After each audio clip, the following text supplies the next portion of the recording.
Nous allons donc relire la fiche de cours dosage par étalonnage. Contrôle de qualité, donc dosage par étalonnage. Donc réaliser un dosage, c'est déterminer donc avec la plus grande précision possible la quantité de matière ou la concentration d'une espèce chimique en solution dissoute. Donc le dosage par étalonnage. Donc réaliser un dosage par étalonnage consiste à déterminer la concentration d'une espèce en solution en comparant une grandeur physique caractéristique de la solution à la grandeur physique absorbance ou conductivité électrique mesurée par des solutions étalons. Donc des solutions étalons sont des solutions de concentration connues. Donc la détermination de la concentration se fait soit par lecture sur la courbe d'étalonnage, soit à partir de l'équation modélisant donc le graphique. C'est une méthode qui est non destructive car elle ne met pas en jeu de réaction chimique et donc la solution que nous voulons doser ici peut très bien être récupérée après donc le dosage. Alors, dosage avec un spectrophotomètre. Donc, la mesure de l'absorbance de chaque solution étalon colorée. Donc, déjà, quand je commence à lire la phrase, vous voyez que ce dosage-là n'est possible que pour des solutions qui sont colorées. Donc, la mesure de l'absorbance de chaque solution étalon colorée permet de tracer donc la courbe A égale F2C.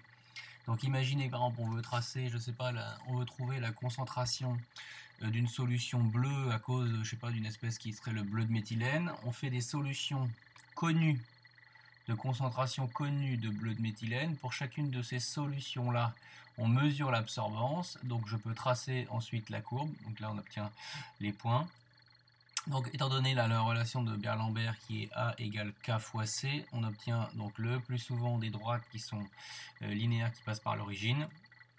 Et ensuite, il suffit d'amener donc dans les mêmes conditions la solution inconnue et on mesure son absorbance, on la reporte sur l'axe des abscisses et en fonction de la droite, soit donc on tire un trait ou alors avec un curseur on lit la valeur sur la droite et là on lit ici donc la valeur de la concentration. Ou alors vous modélisez cette droite-là avec l'équation, vous aurez une équation donc y égale a fois x. Là vous allez mesurer donc ici l'absorbance qui serait ici donc l'ordonnée le y et vous obtenez le x si le logiciel bien sûr vous donne le coefficient directeur. Donc la loi de Beer-Lambert, c'est que l'absorbance d'une espèce chimique colorée en solution diluée est proportionnelle à la concentration molaire de cette espèce. Donc A est sans unité, C la concentration en mol par litre, K est une constante qui dépend de la cellule, donc en litres mol moins 1. Donc l'absorbance étant une grandeur additive, l'absorbance d'une solution contenant plusieurs espèces chimiques est la somme des absorbances, donc A égale A1 plus A2 plus A3 plus, donc c'est la somme des AI. Donc c'est pour ça qu'on se place toujours pour la mesure de l'absorbance à une longueur d'onde dans lequel le mélange réactionnel se comporte comme s'il n'y en avait qu'une seule. Donc ça, on verra ça dans les activités, mais on se placera toujours dans le cas où on a A égale K fois C. Donc la mesure de l'absorbance d'une solution inconnue permet alors de déterminer graphiquement ou par le calcul la concentration molaire. Donc là, ici, dans l'exemple qui est donné, c'est une solution, donc vous voyez, il y a marqué amande, donc ça doit être une solution colorée verte. On a fait donc ici différentes solutions étalons de concentration connue.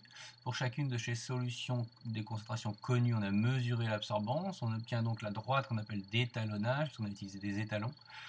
On mesure ensuite l'absorbance de la solution inconnue, on trouve 0,95, donc on trace un trait, ce trait intercepte la droite en un point, ici. Un point d'abscisse sémante, et on lit ici, donc par exemple 6,2 micromol par litre. Ou alors, si ici vous avez donc le graphique qui vous donne donc l'équation de la droite, 1 égale 1,56 10 moins 1 fois C, sachant que ça est donc le coefficient directeur, si vous avez mesuré A, vous pouvez en déduire C. Donc c'est les deux méthodes possibles. Ensuite, pour un dosage avec un conductimètre. Donc la mesure de la conductivité de chaque solution étalon. Donc là, ça veut dire qu'on va se baser sur la conductivité. Donc il faut que dans la solution, il y ait faut qu'il y ait des ions. Donc chaque solution étalon permet donc de tracer la courbe, cette fois-ci sigma en fonction de C, où sigma est ce qu'on appelle donc la conductivité ionique de la solution. Donc cette courbe montre que donc la conductivité donc est proportionnelle à la concentration C.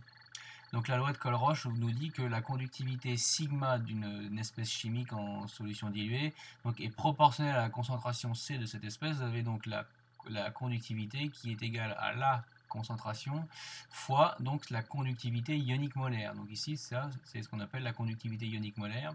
Donc la conductivité ionique molaire, c'est le coefficient de proportionnalité entre la conductivité due à une espèce et sa concentration. Donc la conductivité est en Siemens mètre-1, la concentration en mol par litre et la conductivité ionique molaire, donc en Siemens mètre carré mol-1. La conductivité est également une grandeur additive, donc ça veut dire que la conductivité d'une solution comprenant plusieurs espèces chimiques donc est la somme des conductivités. Donc ça c'est souvent le cas, c'est toujours le cas, c'est-à-dire que quand on exprime la conductivité d'une solution, il faut faire donc la somme de toutes les conductivités dues à tous les ions présents dans la molécule. Donc c'est pour ça qu'on obtient la somme des lambda I CI.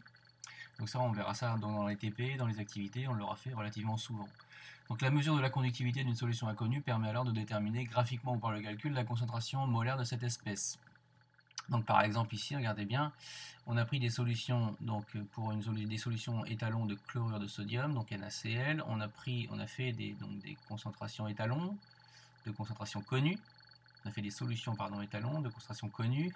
Pour chacune de ces solutions, on a mesuré donc la conductivité sigma prime, on a soustrait la conductivité de l'eau pour qu'on ait finalement que la contribution de la solution, donc 1,2, donc là 1, on a mis l'axe, on a reporté les points, on voit que les points sont globalement alignés.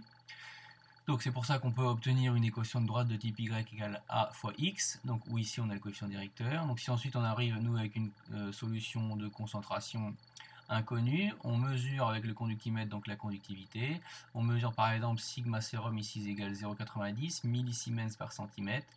On trace une droite, cette droite intercepte on trace une droite horizontale qui intercepte la droite d'étalonnage en un point d'abscisse, donc la concentration qu'on recherche, donc C sérum égale 7,9 millimoles par litre.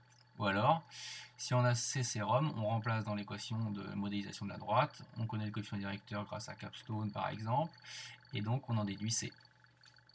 Donc remarque, le conductimètre mesure donc une conductance en Siemens, la grandeur est proportionnelle à la conductivité, donc G égale K fois sigma, donc c'est pour ça que généralement on pourra aussi tracer ici G. G ou sigma en fonction de la concentration, ça reviendra relativement au même. Donc l'analogie entre les deux méthodes.